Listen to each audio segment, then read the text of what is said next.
It all started when my friend Jake invited me to visit his Aunt Linda in Texas. She was one of those collectors of creepy things, old Ouija boards, cursed paintings, and most unsettling of all, dolls. Rows of them lined the walls of her house, their glassy eyes staring out blankly. But one doll stood out. It was bigger than the rest, with cracked porcelain skin, dark, human-like hair, and an unsettling expression, almost as if it was watching. "That's Letta," Linda said when she caught me staring. "People say it's cursed." She smirked like it was a joke, but there was something in her eyes. Something hesitant, like she knew more than she was letting on.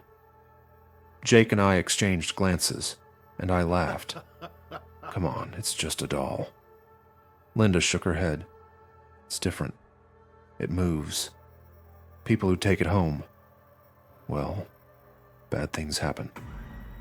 I shrugged it off, but that night, as I lay in the guest room, I couldn't shake the feeling of being watched. The room was dimly lit, and every time I closed my eyes, an uneasy sensation crept up my spine. Then I heard it. A soft, dragging sound. I sat up, my breath caught in my throat.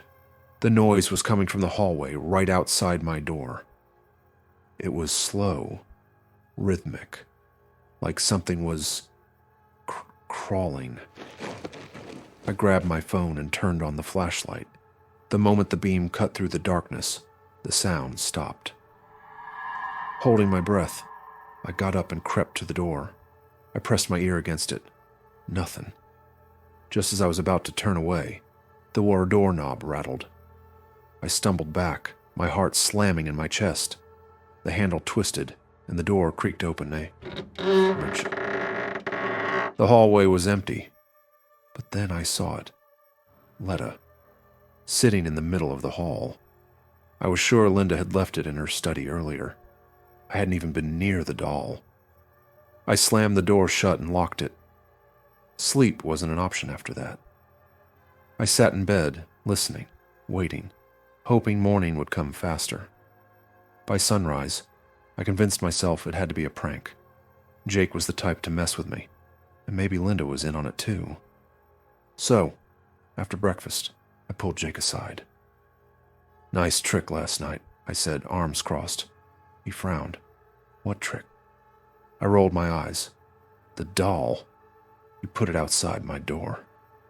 His confusion was either genuine, or he was a damn good actor. "Dude, I have no idea what you're talking about." Before I could argue, Linda walked in, pale-faced. "Letta is missing." My stomach twisted. We searched the house, but the doll was gone.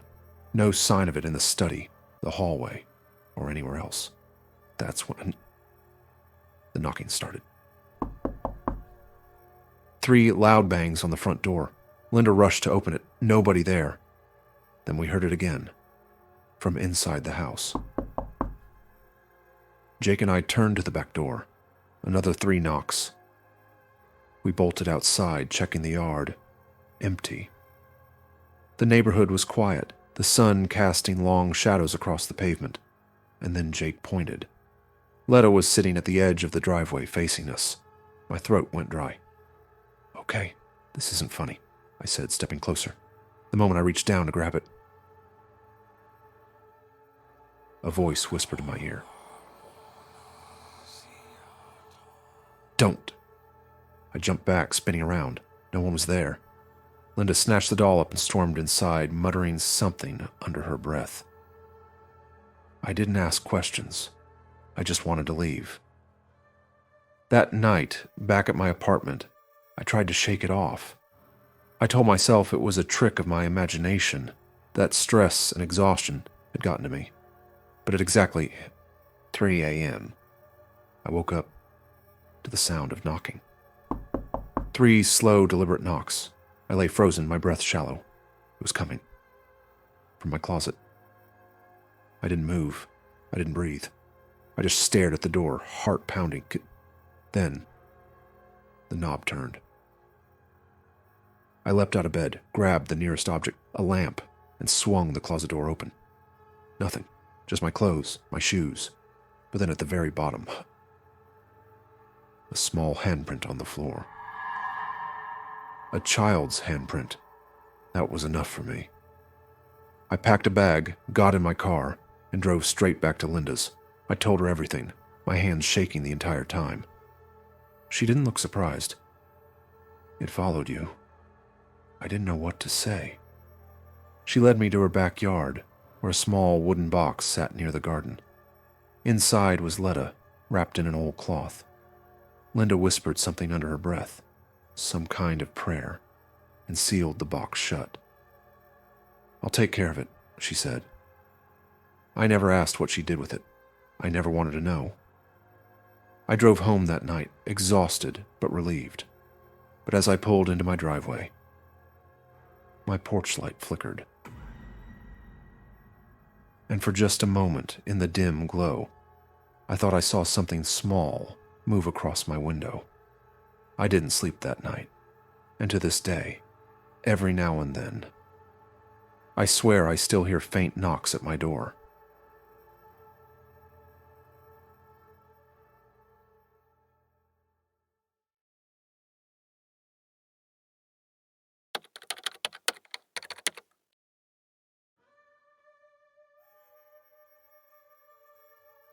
My name is Daniel, and I work in antique restoration.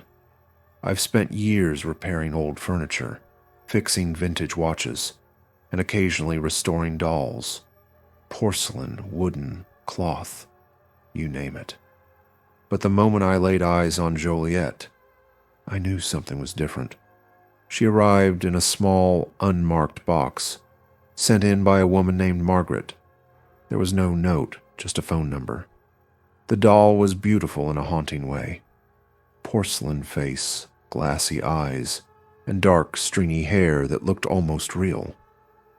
But the most unsettling feature was her mouth, slightly open, as if she was mid-whisper. The first time I called Margaret, she picked up after one ring. "You have her." Her voice was tense. "Yes. What exactly do you want me to do with her?" Margaret was silent for a moment, then sighed. "Fix her, but be careful.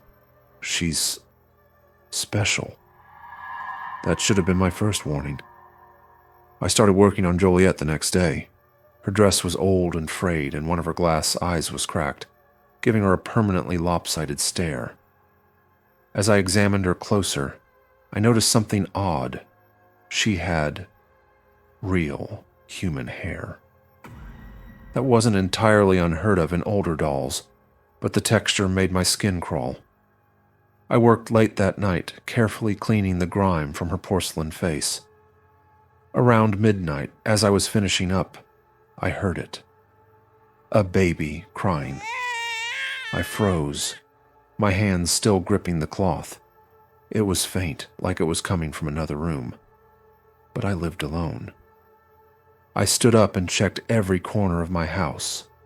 Nothing. I even went outside to see if maybe a stray cat was making the noise. Silence. Shaking it off as exhaustion, I went back to work, but the crying continued. Soft, weak sobs, as if a newborn was wailing from a distance. I put the doll away and went to bed.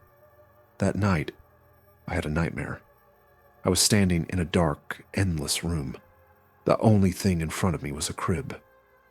As I stepped closer, the crying grew louder.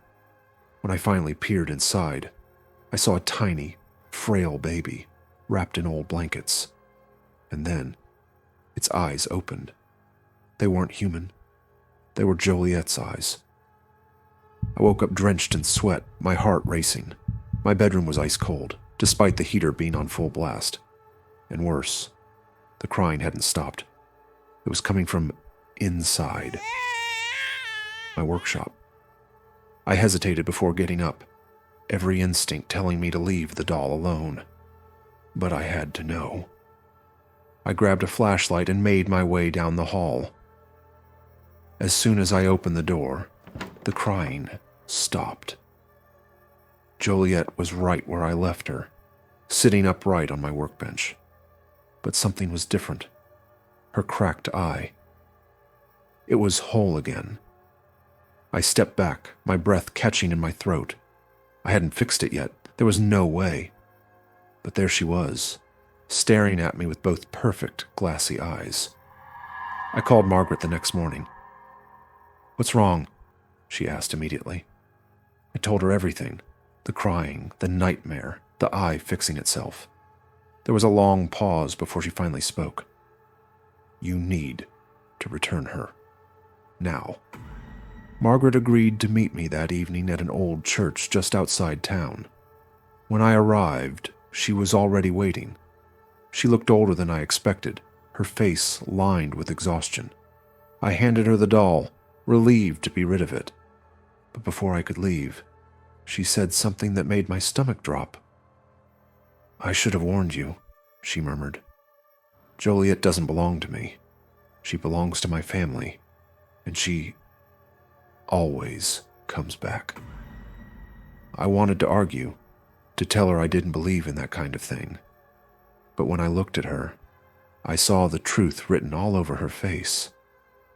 She had lived this nightmare for years. I left without another word, hoping that would be the end of it.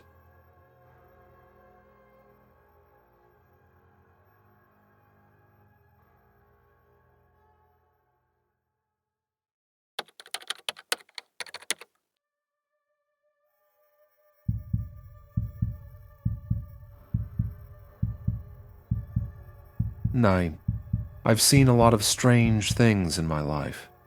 Desert towns attract their fair share of weirdness. Abandoned buildings, lost highways, places where people go missing and no one asks questions. But nothing ever got under my skin quite like her. It started when I took a job as a delivery driver. The route stretched deep into the Nevada desert, dropping off supplies to remote outposts, small towns, and the occasional survivalist living off the grid. Most of it was uneventful. Long hours, scorching heat, and miles of empty road. But one stop changed everything. I was supposed to deliver a package to an old gas station off Route 50. It was the kind of place you'd miss if you weren't looking for it. Rusted pumps, a flickering neon sign, and a single dusty road leading into nowhere. I pulled in around sunset, but the place looked deserted. I stepped inside, ringing the bell on the counter. No answer. The store was half-stocked, shelves lined with dusty cans and faded postcards. A door behind the counter stood ajar, leading into the back room. I called out again, but still, nothing. Then I heard something outside, a soft crunch, like footsteps on gravel. I turned around and saw it. A doll. It was half buried in the sand just beyond the station, sitting upright like someone had placed it there deliberately. I stepped closer. She was old, her dress torn and sun-bleached. Her porcelain skin was cracked in places. Her lips slightly parted as if whispering, but it was her eyes that stopped me cold. They were glassy, almost too lifelike. And no matter where I moved, they followed me.